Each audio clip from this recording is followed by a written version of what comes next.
Cup of తురిమిన బెల్లం వేసుకుంటున్నాను. అలాగే కొద్దిగా వాటర్ పోసుకుంటున్నాను. ఇప్పుడు స్టవ్ ఆన్ చేసుకొని బౌల్ పెట్టి బెల్లం కరిగేంత వరకు ఉంచుకోవాలి. చూసారు కదా, బెల్లం అంతా డిసాల్వ్ అయిపోయింది.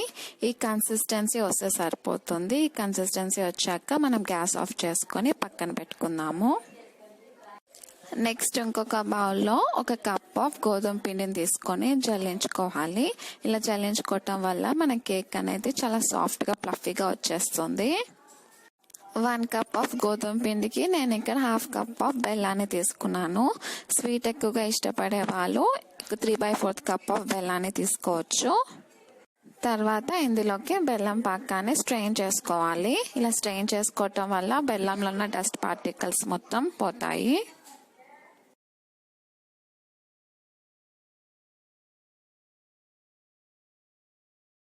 ఇక్కడ నేను ఎగ్స్ యూస్ చేయట్లేదు కాబట్టి బేకింగ్ పౌడర్ 1 టేబుల్ స్పూన్ని వేసుకుంటున్నాను. ఒకవేళ మీరు ఎగ్స్ యూస్ చేసినట్లయితే 1/4 టేబుల్ స్పూన్ వేసుకోవాలి. నెక్స్ట్ ఇందులోకి వెనిలా ఎసెన్స్ ఉంటే వేసుకోవాలి. నా దగ్గర ప్రెసెంట్ అయితే వెనిలా ఎసెన్స్ లేదు, అందుకే నేను ఇక్కడ ఇలాచీ పౌడర్ని వేసుకుంటున్నాను. 1 టేబుల్ స్పూన్ వేస్తే సరిపోతుంది. ఇంతకీ వీడియో మీరు ఫస్ట్ టైం చూస్తున్నట్టయితే లైక్ చేయండి, షేర్ చేయండి, అలాగే తప్పకుండా సబ్స్క్రైబ్ చేసుకోండి. సబ్స్క్రైబ్ చేసుకున్నాక పక్కన ఉన్న బెల్ ఐకాన్ క్లిక్ చేయడం అయితే మర్చిపోవద్దు. నెక్స్ట్ ఒక 1/2 కప్ ఆయిల్ని వేసుకుంటున్నాను. మీకు నచ్చితే గీని కూడా వేసుకోవచ్చు. ఇప్పుడు వీటిని బాగా కలుపుకోవాలి. అప్పుడు మనకి ఈ విధంగా వస్తుంది అన్నమాట. బ్యాటర్ అనేది చాలా థిక్గా ఉంది కదా, ఈ టైంలో మనము పాలను పోసుకోవాలి. కాచి చల్లార్చిన పాలు 1 కప్పుని తీసుకుంటున్నాను.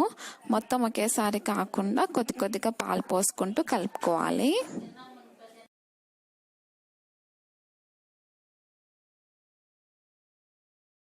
మనకి కన్సిస్టెన్సీ వస్తే సరిపోతుంది. కేక్ బ్యాటర్ అనేది రెడీ అయిపోయింది. తర్వాత ఒక అల్యూమినియం బౌల్లో ఇలా ఆయిల్ వేసుకొని స్ప్రెడ్ చేసేసుకున్నాను ముందే. అలాగే గోధుమ పిండి వేసుకొని డస్ట్ చేసేసుకున్నాను. దీంట్లో మనం కేక్ బ్యాటర్ అనేది వేసుకోవాలి. అలా వేసుకోవటం వల్ల మన కేక్ అడుగంటకుండా ఉంటుంది.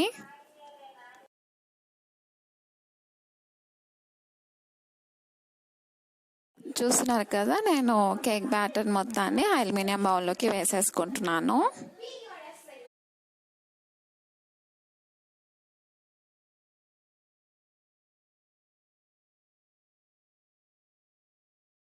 ఇలా మొత్తం వేసాక 2 టైమ్స్ ట్యాప్ చేసుకోవాలి. ట్యాప్ చేసుకోవటం వల్ల మనకి కేక్లోని ఎయిర్ బబుల్స్ మొత్తం తొలగిపోతాయి.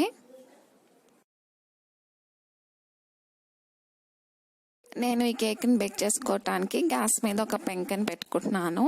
ఆ పెంక పైన చేసుకున్న అల్యూమినియం బౌల్ని పెట్టుకున్నాను. దీని మీద క్లోజ్డ్ మూత పెట్టేసుకోవాలి. గ్యాస్ ఆన్ చేసి ఒక 30 to 35 మినిట్స్ బేక్ అవ్వాలి. 35 మినిట్స్ తర్వాత ఫోక్తో కానీ టూత్పిక్తో కానీ కేక్ బేక్ అయిందా లేదా అని చెక్ చేసుకోవచ్చు. నేను ఇక్కడ నైఫ్తో కేక్ బేక్ అయిందా లేదా అని చెక్ చేసుకుంటున్నాను. చూసారు కదా, కేక్ అనేది చక్కగా బేక్ అయిపోయింది. ఒకవేళ బేక్ అవ్వకపోతే మీరు ఇంకొక 5 మినిట్స్ పెట్టుకోండి. చల్లారిన తర్వాత మనం ఈ కేక్ అనేది డీమోల్డ్ చేసుకోవచ్చు.